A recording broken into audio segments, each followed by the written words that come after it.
Some angry youth in Ikire, the headquarters of Irewole local government of Osun State, on Monday chased Akire of Ikire, Oba Olatunde Falabi, and members of Akire in council from the palace.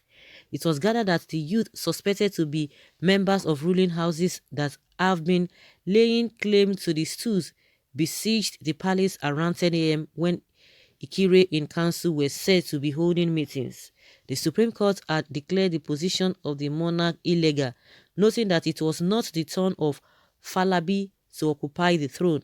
It was gathered that the youth also threw pebbles at the army mobilized to the town to maintain peace. An eyewitness who spoke to our correspondent said the soldiers nearly had accident before they mobilized others to calm the situation. The chairman of Irewole local government, Prince Abbas Remilekun, confirmed the attack on the palace. He said the angry youth threw pebbles at armored personnel carrier APC, but no casualty was recorded. The council boss disclosed that the monarch was rescued by security operatives who took him away from the palace. The police public relations officer, SP Yemisi Opalola, confirmed the attack on the palace. She said the security operatives have rescued the monarch from the palace and restored peace. Okay. Well, they say the man who is there is an illegal occupant of that throne. So that's why they went there. So this one is really different from what happened in Lagos. Of course, what happened in Lagos, it's just, I'm sure a lot of things must have been going on with that throne as well. So they just used that opportunity to be able to get rid of the man. And up till now, the staff of office has never been returned to him, and they've even put it on sale. With all the incantation the priests have been making and raining curses on the person or the people who stole that staff of office, nothing has really come to pass. But let's see and wait whether the person will change his mind to return that of Oba of Lagos. Well, last na Igbo youth then go blame attire for this country. But you better keep your trap short. Does the matter affect you in any way? No, now is that, well, of course the guy is right, because before you know it again, they'll say it is Igbo people that did it. Maybe that IPOP do am. Okay. I was living in Lagos in the late 90s when one day I overheard a conversation between a dad and his son. In the course of the discussion, the dad said something, and to my surprise, the little boy said, "Daddy, you are a liar." I flashed a glance to the dad, expecting a serious reprimand, but was amazed to see the dad sheepishly smiling, trying to convince the little child to change his verdict. The point here is parents have a major role in the disrespect we are seeing among the youth today.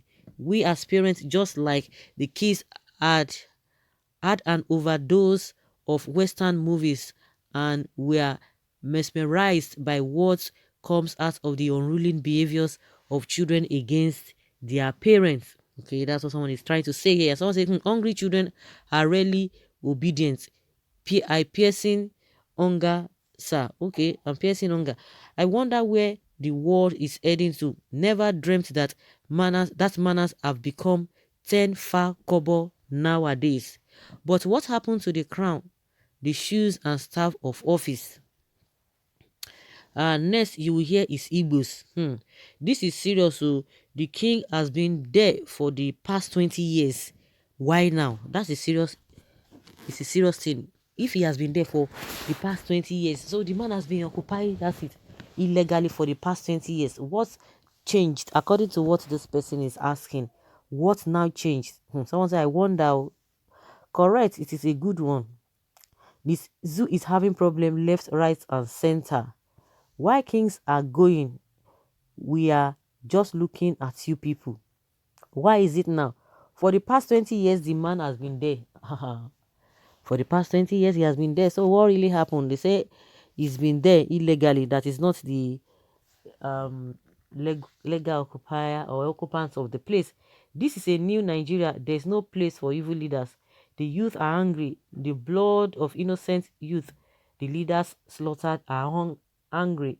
So be Tinubu, Buhari, Sanwo-Olu, Fashola, all the National Assembly members and the judiciary, you all will face the wrath of God. There is no hiding place for all of you, not at all. I hope the staff is safe. This is getting out of hands. As we are talking about another one is surfacing. Of course, so nobody is going to talk about the answers. Maybe it was the answers that caused it, or just like people have been insinuating now. They will say Igbos have started. They are the one that are causing this whole thing. Of course, we know that those who are saying that they are just trying to share, they are just trying to save their faces from shame, but the shame is already there because they're always blaming other people, except them blaming this one, blaming this one. No, what they have done, they will not come out and say, oh yes, we have done this, and we are going to correct the wrongs, we are going to correct the anomalies.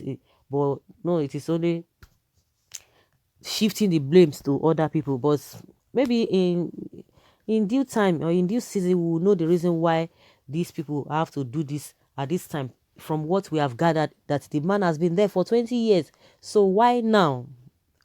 Why wait till after 20 years before you now want to react in this manner or to disgrace or embarrass the king? May God save lives of our people, because this can lead to violence. The violence is already there. The violence is already there. You know that everything now government, government knows how to do everything. You see all these abracadabra that they are performing. If the government can do the needful, believe you me, they've been able to use to bring some parties, because we know what they did just to silence some people, not to be able to talk. If the government is sincere, they will just do everything, and before you know, everywhere will be peaceful. Everywhere will be peaceful, but they don't want to do it. This is a serious issue, because people have been saying it now that we are in a second slavery. I'm just talking generally. We're in a second slavery. If we do the right thing, we obey the law, we enforce the law, and we assess the so-called leaders, they do the right thing. Who tell you everything will be okay? But they are not ready to do that. They love everywhere the way it is, and they glory in that. They glory in that, and also they derive pleasure in all of these things. But at the end of the day, they themselves, they don't have peace of mind. Peace of mind is far away from them. So in due, time, we are going to be hearing the reason why these people have to behave in this manner, waiting after 20 years, according to reports. So guys, let us hear your opinion. Leave your comments in the comment section and let's have your take.